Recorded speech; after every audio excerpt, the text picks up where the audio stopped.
নমস্কার বন্ধুরা, তোমরা সবাই কেমন আছো? আশা করছি সবাই নিশ্চয়ই ভালো আছো। তো আমিও ভালো আছি মানে এত কাজের চাপে ছিলাম, এখন একদম রিল্যাক্স, খুব ভালো আছি। তো তোমরা সবাই কেমন আছো আমাকে কমেন্টে প্লিজ সবাই জানিও।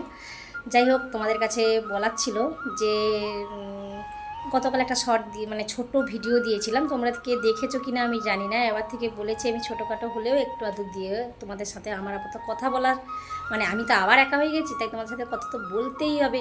আগে তো একাই থাকতাম আর বাড়ির কাজ টাজ নিয়েই থাকতাম, তোমাদের সাথে টাইম পাস করতাম, কথা বলতাম, মানে আমার নিজের টাইমটা তোমাদের সাথে কেটেই যেত। তো এখন বর্তমানে তো টাইম নেই, কাজের চাপে ছিল, তাই তোমার সাথে তো মানে তোমাদের সাথে তেমন একটা কথাই বলা হয়নি। তো এখন আবার আমি একা হয়ে গেছি, তোমরা ছাড়া আমার আর কেউ তো নেই, তো তোমাদের সাথে আমার কথা বলতেই হবে। যাই হোক, তোমাদের দেখানো ছিল যে কালকে দেখিয়েছিলাম, জাস্ট বাড়ির ভেতরটা দেখিয়েছিলাম একটু, যে কি কাজ হয়েছে, এতদিন বিজি কেন ছিলাম বা কতটা কি হলো তোমাদের সাথে তো শেয়ার করা হয়েছে। তো আজকে তোমাদের দেখাবো আমি পুরো একদম চারপাশটা ঘুরে, এখনও কি কি কাজ বাকি আছে তোমাদের দেখাবো, আর মানে কোথায় কি করেছি তোমাদের দেখাবো। তো এটা বাড়ির সামনের রাস্তা, তো আগে ইটের ছিল, তো তারপরে মাটি দেওয়ার পরে ওটা ইটটা তুলে নেওয়া হয়েছে, আর ওইখানে যে দেখাচ্ছিলাম ওখানে মন্দির হবে। তো এটা রাস্তাটা পুরো ঢালাই হবে, আর এই ব্যালকনির নিচে এখানে টাইলস বসবে, এটা এখনও ফাঁকা আছে। তো কাজ করতে করতে পড়ে আছে, মিস্ত্রি একদিন কাজ করে দুদিন রেস্ট নেয়, তাই এই জন্য কাজগুলো এখন বাদ রেখেছি। মোটামুটি রান্নাঘরটা রেডি করেছি। তো এখন বাইর দিয়ে দেখাচ্ছি তোমাদের, এখানে কিন্তু মাটি ছিল, এখন চারদিকে মাটি দিয়ে দিয়েছি, দিয়ে পুরো পাকা বানিয়েছি। এই দেখো, এই নিচটাও বাকি আছে টাইলস লাগাতে। এই দেখো, পুরোনো বাড়ির সাইড দিয়ে গাঁথা, এই দরজাগুলো লাগিয়েছি নতুন, আর দুটো জানলা আছে। এই নিচটা পুরো ফাঁকা আছে, এখনও কাজ বাকি রেখেছে।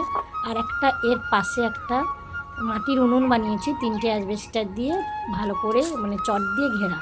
তো বৃষ্টি আসলে, এটা সবে মাত্র 2 দিন রান্না করেছি, এখন শুকনো হয়নি, মাটিটা ভেজা আছে। তো মাটিও কিনে ফেলেছি।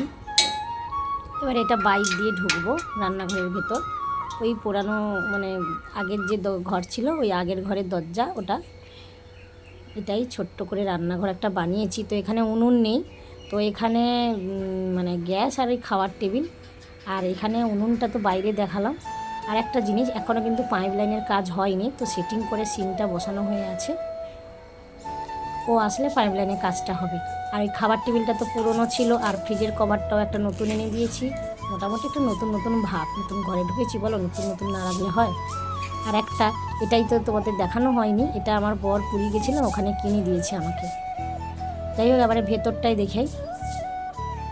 তো ভেতরে কি করেছি, বাড়ির ভেতরের যে আলনাটা এখানে বার করেছি, আর সাইকেল দুজনের দুটো আছে, তো ওরা যখন তখন এখানে সাইকেলগুলো রাখে, তাই এখানে ফাঁক রেখেছি। আর এটা যেমনকে তেমন হয়ে আছে পুরোনোটা। আর বাড়ির ভিতরে খাটটাও একটু ঘুরিয়ে দিয়েছি, খাটটা অন্য দিক দিয়ে ছিল, উল্টো দিকে ছিল, এটা সোজা দিক দিয়ে করে দিয়েছি। আর একটা কথা বলার ছিল তোমাদের, আমি না ইনস্টাগ্রাম খুলেছি, তো আমারই নামে আছে, রাধিকা এঞ্জেল আছে, তো ফেসবুকও আছে আমার। তো আমি ওখানে নতুন চ্যানেল খুলেছি, তো প্লিজ তোমরা সবাই আমাকে ওখানে ফলো করে দিও। আর আরেকটা কথা, তো তোমরা আমাকে সত্যি খুব ভালোবাসো, তোমরা আমার ভিডিও দেখো আমি জানি, আমি কিন্তু ভালো করে সময় দিচ্ছি না, বা আমার আগের ফোনটা সত্যি কথা বলতে খারাপ ছিল, এতটা খারাপ মানে একটা ভিডিও আপলোড করতে আমার পুরো কি বলি মানে থ্রি 3 GB নেট তো যেতই, তো তাও আমার পুরো ভিডিও যেত না। 2 মিনিটের একটা ভিডিও করতে গেলে এত সময় লাগতো, এত দেরিতে আপলোড হতো, তো অর্ধেক দিন আমার তো 1.5 GB নেট ফাউ চলে যেত, মানে হতোই না। তো এই মোবাইলটা নেওয়ার পরে তোমাদের সাথে আমি ছোটোখাটো করে ভিডিও দিচ্ছি, নিয়েছি কিন্তু আমি জানুয়ারি মাঝামাঝি নিয়েছি, আসলে বাড়ির কাজ হচ্ছিলো তো, তাই সেরকম একটা ভিডিও দিতে পারিনি। আর সেই পুরী থেকে বেড়ানোর পরেই তো আমি বিজি হয়ে গেছি। যাই হোক, এখন ফ্রি, তোমাদের সাথে রোজ আমি টাইম মানে কাটাবো। তো তো এখন হয়েছে কি, তো তোমাদের দেখালাম বাড়ির কতটা কি কাজ হয়েছে বা কত কি কাজ বাকি আছে। তো এখন চলে এসেছি, এখন কিন্তু মেয়েরা স্কুলে গেছে, ওরা চলে গেছে, তো আমি এখন ফোন নিয়ে বসেছি, বাড়ির কাজবাজ সেরে কাচাকুচি ধোয়াধুয়ি সব করে কোথায় কি করেছি তোমাদের তো দেখিয়েছি। তো পুরো চতুর্দশী মেলা চলে গেল, শিব চতুর্দশী, তোমাদের সাথে একটাও লং ভিডিও দেওয়া হলো না। একটা শর্ট ভিডিও দিয়েছি, আমি জল ঢালতে গেছিলাম, একদিন গেছিলাম, আর আমার জামাইবাবু এসেছিলো, আমার মা বাবা ভাই বোন সবাইকে নিয়ে আমরা একদিন শিব চতুর্দশী মেলা গিয়েছি, ভিডিও ছোট্ট করে একটা ভিডিও দিয়েছি।